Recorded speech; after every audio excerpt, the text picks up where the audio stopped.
Folks, the Tampa Bay Buccaneers are still in search of a starting quarterback, and it seems very likely that one of the avenues that they are going to explore is going to be the free agent quarterback market. Now, this is from a report per Mike Garafolo. As I said in the previous video, Mike Garafolo said that the Tampa Bay Buccaneers do like Kyle Trask a lot at the quarterback position. However, that is not going to stop the Buccaneers from exploring the veteran quarterback market. However, Garafolo adds on that they are not expected to break the bank.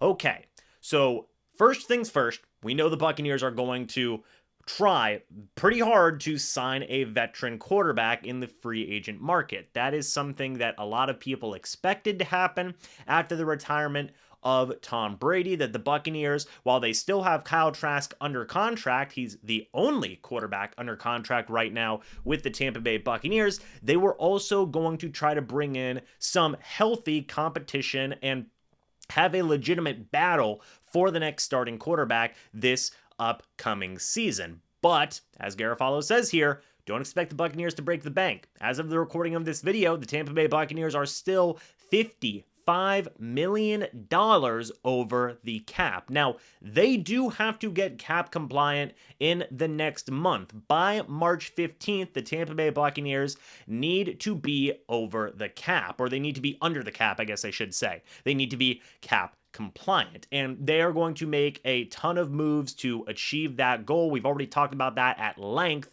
in other videos here on the channel. And because they have such limitations with their cap, even after they get through that cap compliancy and whatnot, they aren't going to have a ton of money to not just bring in a new quarterback, but also bring in some of their own guys back to the team. You look at guys like Jamel Dean, Sean Murphy-Bunting. Maybe they want to bring back Akeem Hicks. Maybe they want to bring back Will Golston. Maybe they want to bring back Levante David. There are a lot of players that the Buccaneers need to keep on their own roster first before they can even think about bringing in some veteran options at any position group, especially at quarterback. And there are going to be plenty of options out there in that veteran quarterback market. Some of these guys we will talk about later, but some of the names that come up in my mind are guys like Jacoby Brissett, Baker Mayfield, Taylor Heineke, maybe Carson Wentz if he is released, and Teddy Bridgewater could also be an option. Those are some of the names that will be out there. Maybe even a guy like Andy Dalton. I don't know. There are a lot of veteran quarterbacks out there who have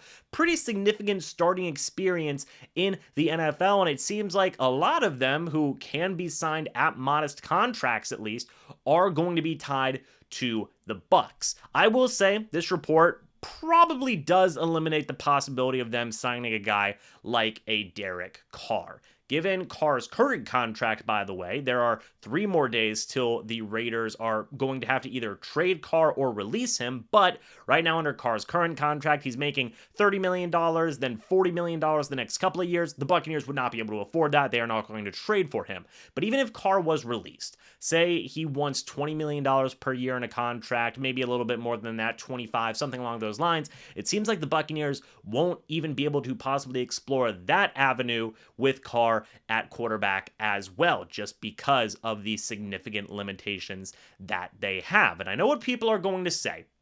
Well, James, what the heck? Why are the Saints tied to Derek Carr? They are in worse salary cap trouble than the Bucs, and they could go out and get a guy like Derek Carr, but why don't the Bucs? Well, at the end of the day, it all depends on how you want to spend that money and stretch those cap limitations. The Buccaneers may feel better in terms of keeping some of their core guys and getting a cheaper veteran quarterback, whereas the Saints may feel better of getting a guy like Derek Carr quarterback, but possibly getting rid of some of their better starting caliber players who are costing them a lot of money. Guys like Michael Thomas, guys like Cam Jordan, among others that will be salary cap saving moves. It all depends on how you want to spend that money. Maybe the Saints feel it is more beneficial to their team to get a guy like Carr and give up some of the starting guys and possibly even high tier depth guys that they have, whereas the Tampa Bay Buccaneers may feel it is more beneficial to sign a cheaper veteran quarterback, have them compete with Kyle Trask, and then build around whoever that quarterback is going to be.